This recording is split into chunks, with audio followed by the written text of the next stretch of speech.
Hello everyone, welcome to my channel.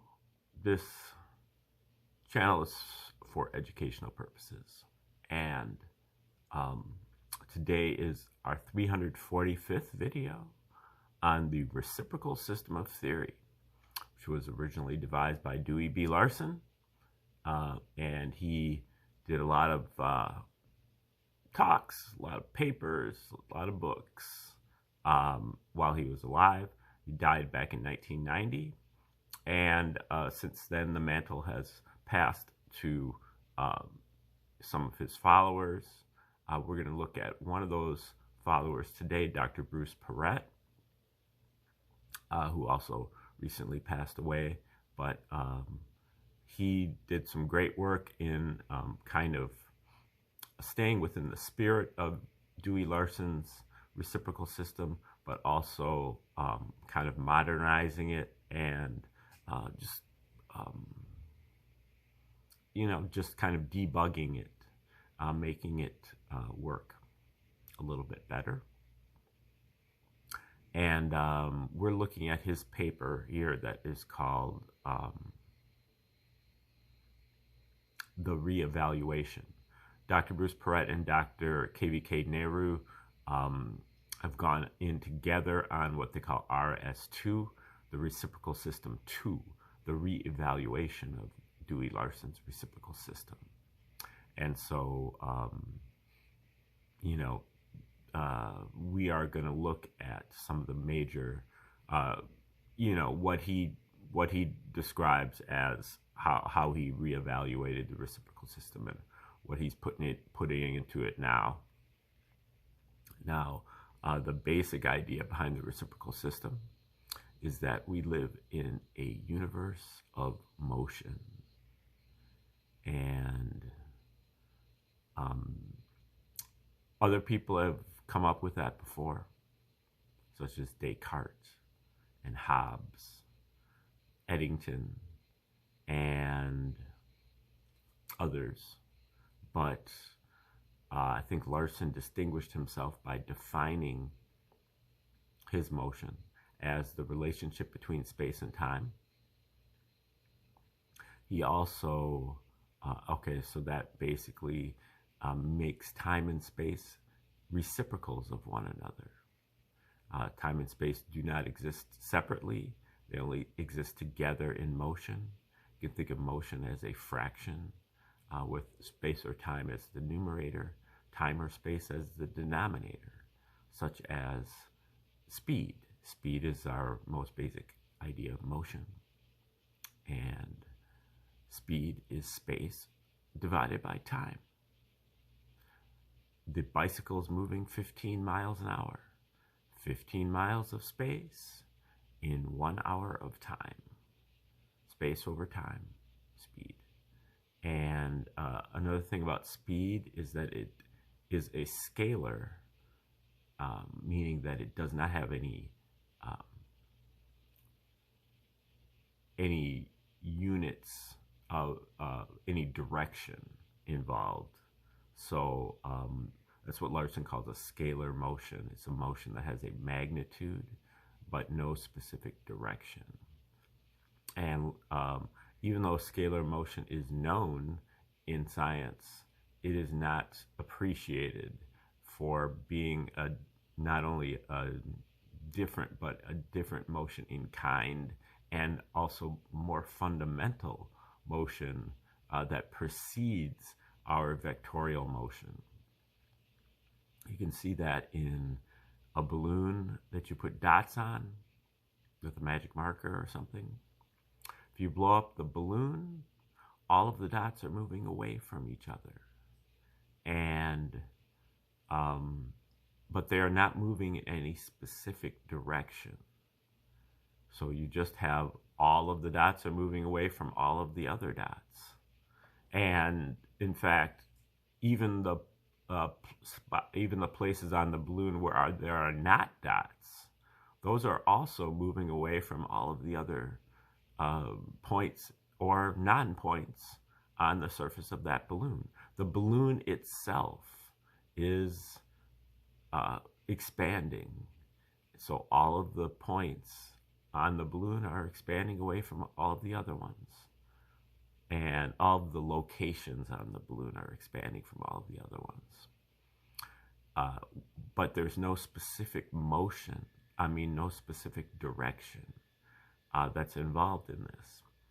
Now, you get the specific direction as soon as you define a reference point. As soon as you determine that one of these dots is stationary, we're going to say this one is stationary arbitrarily. Then you can start determining the directions. You could say, okay, well, this dot, compared to the stationary dot we have, this dot is moving north, and this dot is moving, west by southwest, or whatever. And so it's not the motion itself that has a direction. It is the coupling of the motion with a reference system that has the direction. So the reference system adheres to the direction, adheres to the reference system, not to the motion itself. Larson actually calls this clock time and clock space. The clock is another form of scalar motion. It's the clock is always getting later and later and later and later, but in no specific direction. And so that would be clock time. Clock space is that everything is always getting farther and farther and farther apart. And this was also seen by the Hubble telescope. All of the distant galaxies are moving away from each other. And so as long as we don't succumb to the thinking that our galaxy is at the center and it's motionless, our galaxy is also participating in this galactic recession. It's a scalar motion. So now again, I was saying that time and space both have the same general qualities. So they both have this clock aspect. They also both have what Larson calls a coordinate aspect, coordinate time, coordinate space. Coordinate space, we're comfortable with that idea that space has 3 or maybe 4 dimensions, XYZ coordinates or WXYZ coordinates, if you're using tetrahedral coordinates.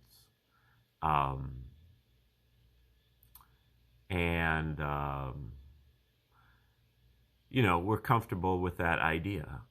But then there's also coordinate time, 3 dimensions of time, which is a foreign concept to legacy scientists that they reject. And in addition to the coordinate space and coordinate time, we also have the quantum.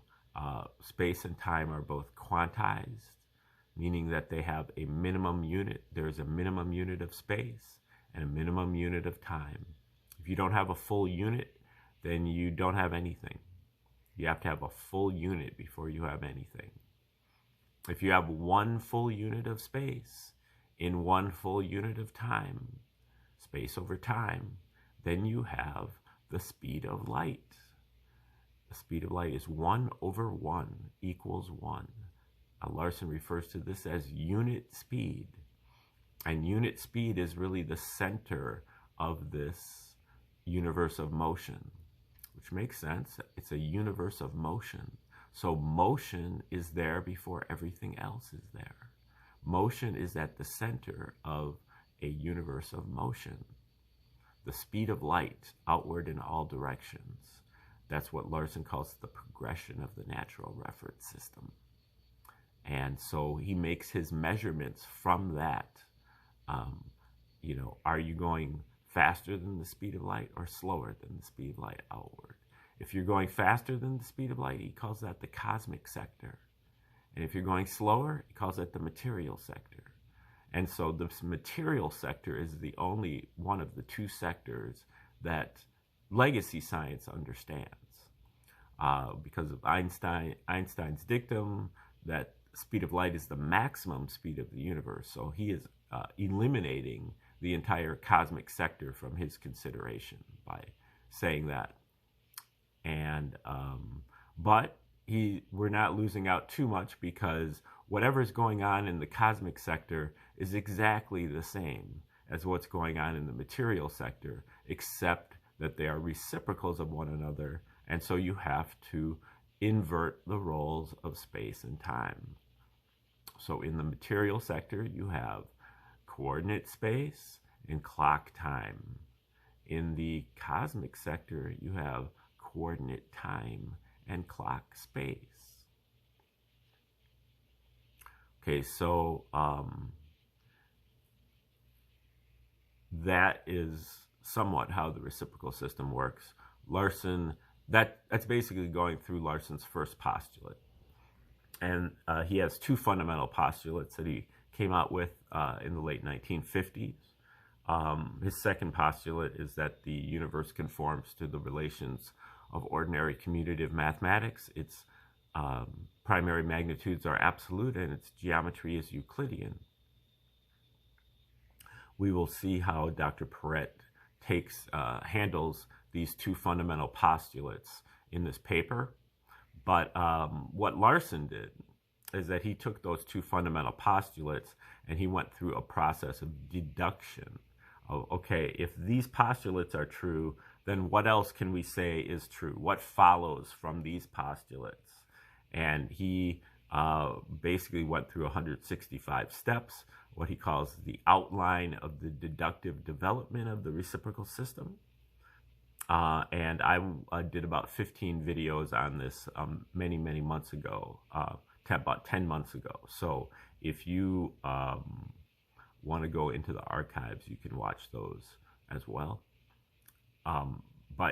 So he eventually arrived at a theoretical universe of, okay, if the postulates are correct, what kind of a universe, specifically, what kind of a universe does that create? And then he eventually compared his universe with the universe that the legacy scientists had already observed and measured and claim exists.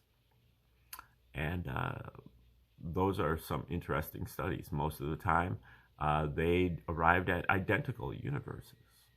But in kind of the relativistic areas, the areas that Newton kind of got wrong, not wrong, but just not precise enough, that Einstein, so-called corrected from Newton. Those are the same areas that Larson diverged from Newton as well. But Larson would usually have a better explanation, and especially conceptually, than Einstein would. Einstein was using kind of borrowed mathematics, and he didn't have the detailed concepts,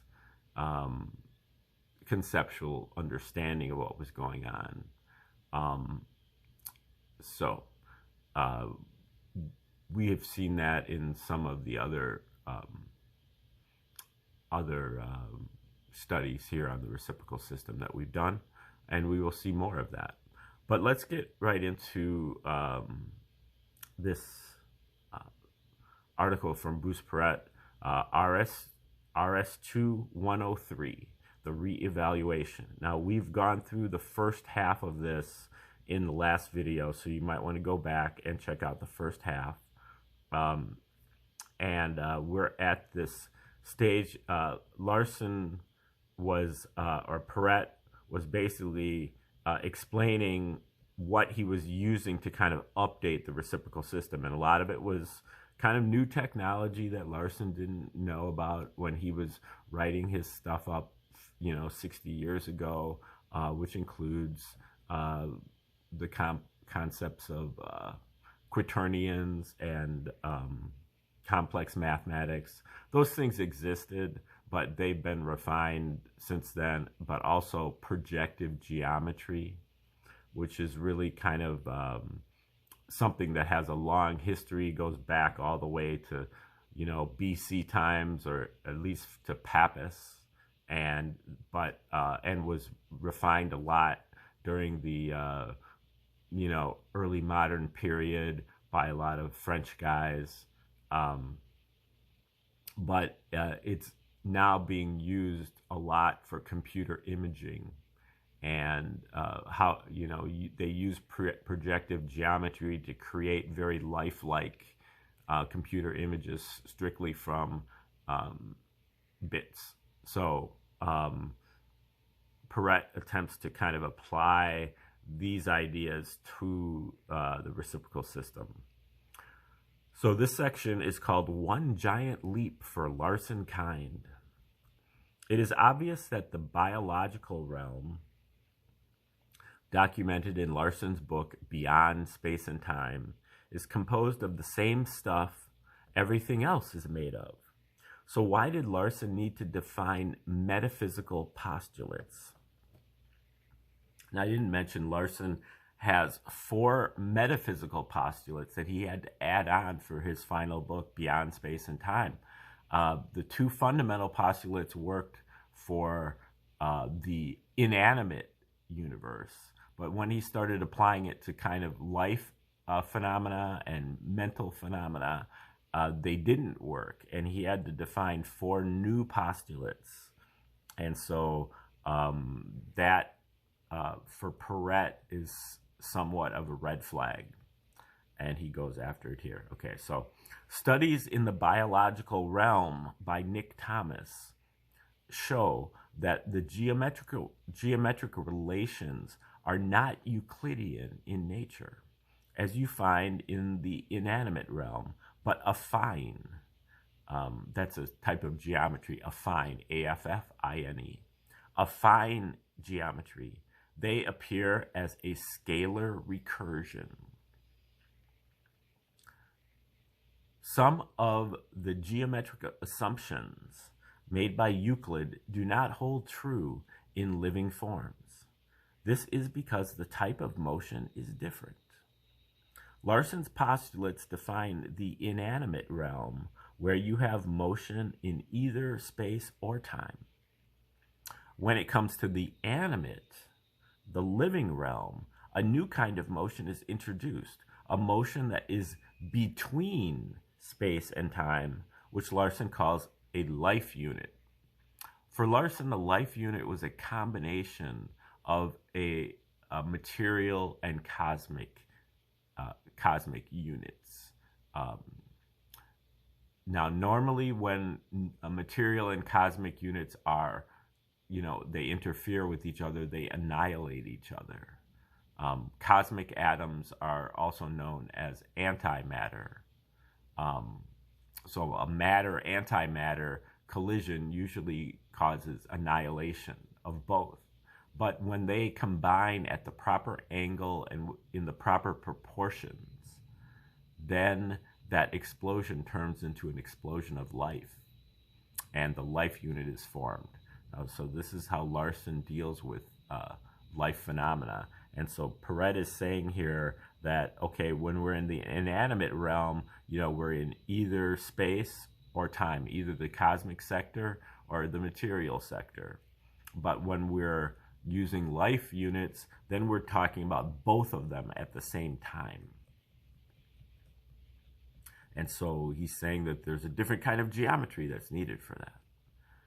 By using the tool of projective geometry, we can now clearly identify that the level 1 inanimate realm of Larsen's postulates is in the Euclidean geometric stratum.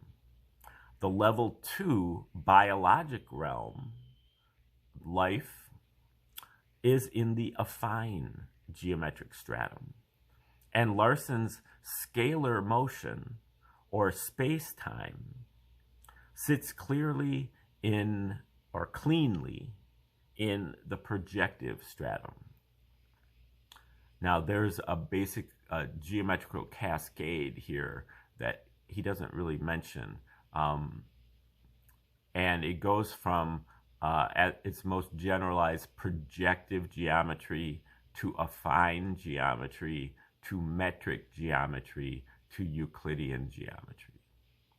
And metric geometry is basically the geometry that you would get if you closed one eye. If you close one eye and you're only seeing with one eye, then you're in this metric world where you cannot tell size. You can see one thing is bigger than another thing, but you can't determine the general scale of something because you're not using any type of stereoscopic vision. It's probably not a very good explanation, but that's basically, I'm not fully clear on both metric geometry and defined geometry, or projective for that matter. I've dabbled in these things. Okay, sits cleanly in the projective stratum prior to geometric assumptions. So once you start making more and more assumptions, you start moving further down the stratum into affine, then metric, and then Euclidean. There may be other geometries that are also in this in this strata, in this cascade, but he doesn't identify those. All that is required to make Larson's original postulates function in the biological realm is to acknowledge the different strata of geometry, each having applicability to a particular level of existence, as Larson calls them, in Beyond Space and Time, his final book. Larson's level 3 ethical realm becomes a consequence of the stratification of geometry defined by projective geometry. Now, Larson's ethical realm goes even beyond life. So once you have life, life is basically a control over the material. And then there's another level of control that you get from life that comes out of life, which is, the control of life. Larson refers to this as the ethical realm. So this is, once you're beyond thinking and memory, and you're beginning to control your memory and your thinking, and being able to make decisions that are based on maybe something beyond your body. Okay, so ethical realm becomes a consequence of the stratification of geometry defined by projective geometry techniques in virtual models.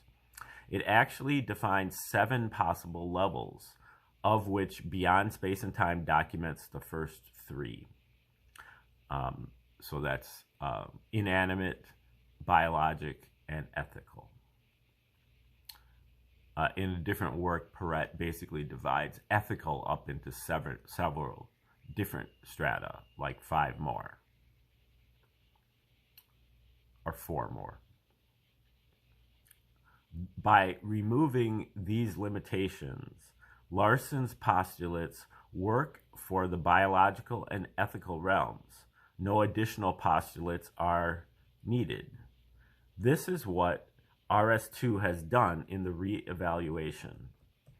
So RS2 fundamental postulates. He's got 2 fundamental postulates in the RS2. These are Peret and Nehru's postulates. The universe is composed of one component, motion, existing in 3 dimensions, in discrete units, and with 2 reciprocal aspects, space and time. Second postulate, the universe conforms to the relations of ordinary mathematics. Its primary magnitudes are absolute, and its geometry is projective. So those are Peret's 2 postulates that basically refine Larson's 2 fundamental postulates, and they also eliminate the need for Larson's 4 metaphysical postulates. So Peret says, what did we change? No more physical. The postulates now function for the non-physical or metaphysical universe as well. Euclidean geometry was changed to projective geometry to allow for the stratification into the levels of existence.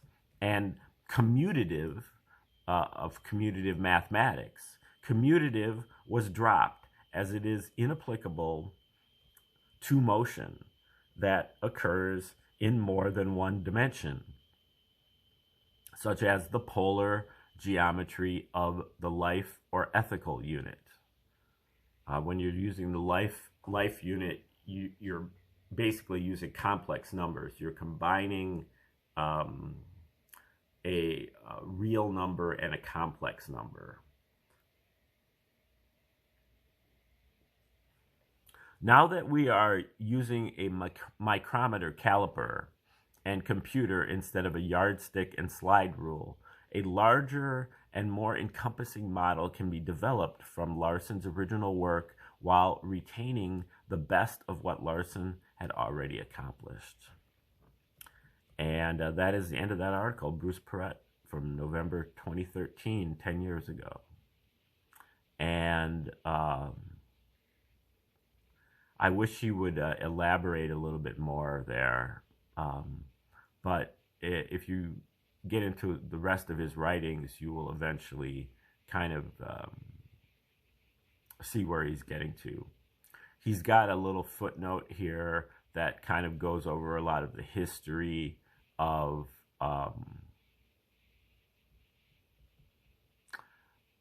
projective geometry.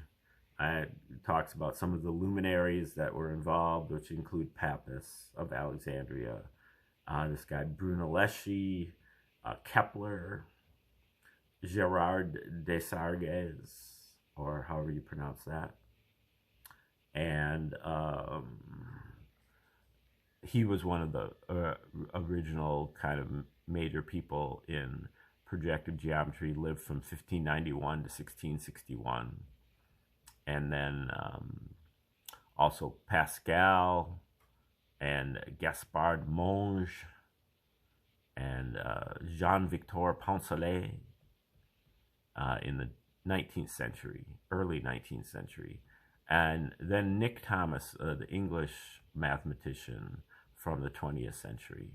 And I believe he's still alive, or he was as of 2013. Okay, so that is, and then there is a website here that kind of shows how to dig further into the projective geometry. So anyway, that is more or less the end of this paper and the end of this presentation.